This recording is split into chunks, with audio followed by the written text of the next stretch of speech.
Uh, when we review and when we try to remember the travel distances measurement, as you know, the red ones are the common path of travel because we don't have any alternative exit access route.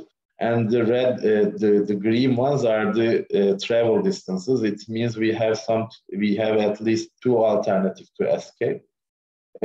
When we have sprinkler system and when we don't have, these distances are totally different from each other.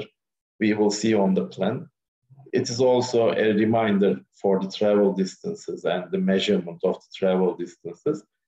It is very stringent as per Turkish Fire Code and also as per international standard, especially the dead end corridor and the common path of travel become very stringent if you don't have sprinkler system. As I said from the beginning of the presentation, even if the building is not high rise, even if the building is not required to be sprinkler protected due to the construction height or building height, you may require sprinkler system to make this design more efficient.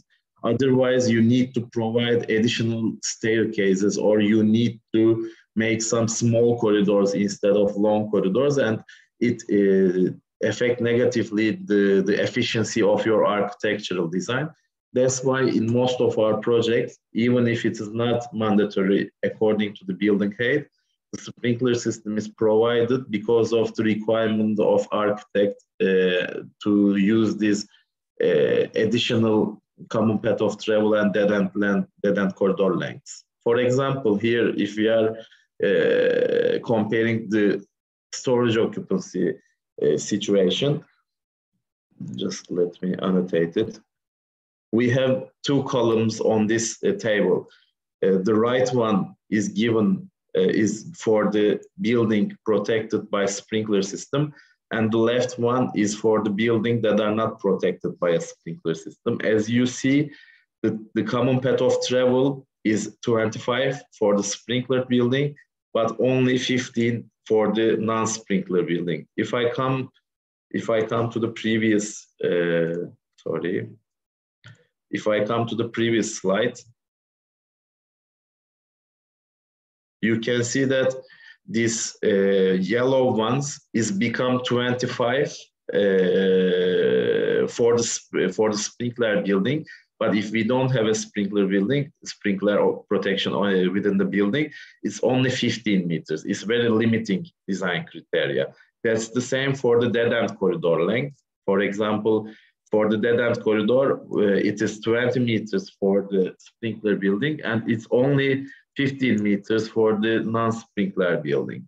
And for the common path of travel, we already talked the common path of travel, the dead end distance, and also for the travel distances, it becomes 45 from 60. It's very challenging if you have only if you have only two staircases and if you don't have a sprinkler system. Probably you need to provide an additional third staircase for your building, for example, here. Sorry. For example, if you don't have a sprinkler system, you probably need to provide a third staircase in the middle of your building to fulfill the travel distance requirement of the Turkish Fire Code.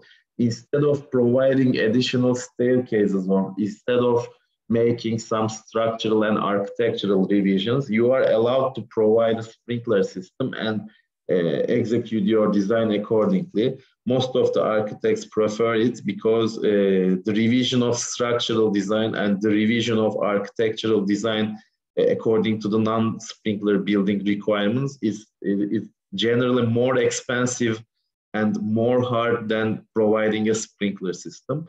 That's why you need to know that, and you keep it in your pocket as a second alternative. If you have some troubles regarding the architectural and structural design, as an architect, you have always chance to inform and you have always chance to require the investor to provide a sprinkler system to have a more efficient and to have a more flexible design in your building. That's why it's important for me to learn to teach, to give this information to the architects as you, because you will be responsible for the huge project as well. And also the travel distances. I had this slide from the last lesson, the measurement of the common path of travel distances. You already know them, but I put these slides as a reminder on my presentation. And as you know, the number of exits are not changing with the mechanical proportions, but the location and the remoteness criteria of the separate exits, alternative exits, by changing according to the existence of the fire sprinkler system. I'm passing this one. For example, here you have a storage area. The area is less than 1,500 square meters, and the number of people is less than 50. It's okay if we fulfill the common path of travel distances. But when we exceed the 50 people, as you remember, we need at least 2 remotely located escape door. That's why we provide a second door. But the distance between the door is also important for the remoteness criteria. It should be not less than the half of the diagonal distance of the subject room or subject building.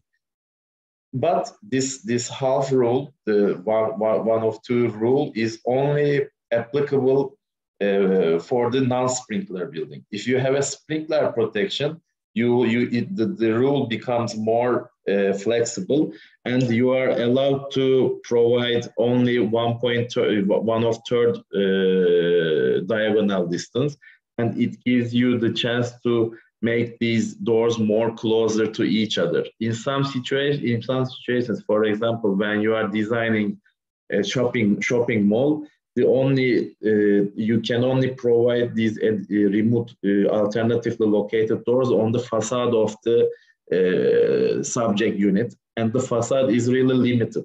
In shopping malls, you have a facade and you have very long width through the service corridors. That's why having a sprinkler systems give you the chance to make these remotely located doors close to each other. If you don't have a sprinkler system, the design may be locked.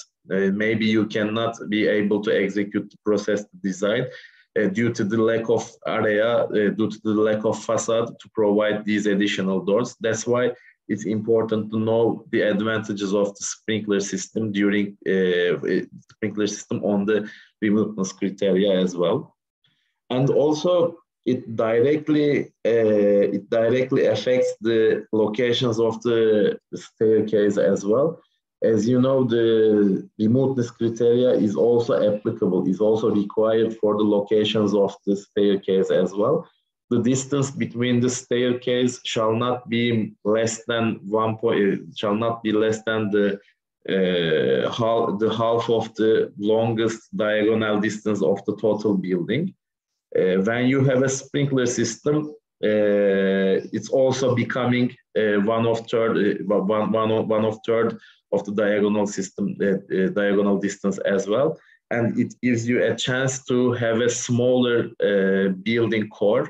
As you know, the core efficiency is really important for today's design. If you have a big and large cores, it means you have less rentable area and you have less sellable area, and it would not make the investor happy. All of the designers, all of the architects for today's construction work are trying to make these building cores as small as possible. That's why to have a sprinkler system gives you a chance to design smaller corridors and also the smaller building core, and it will have a positive effect on the efficiency of your building design. That's why we are always preferring to have a sprinkler system and taking their advantages on the remoteness criteria.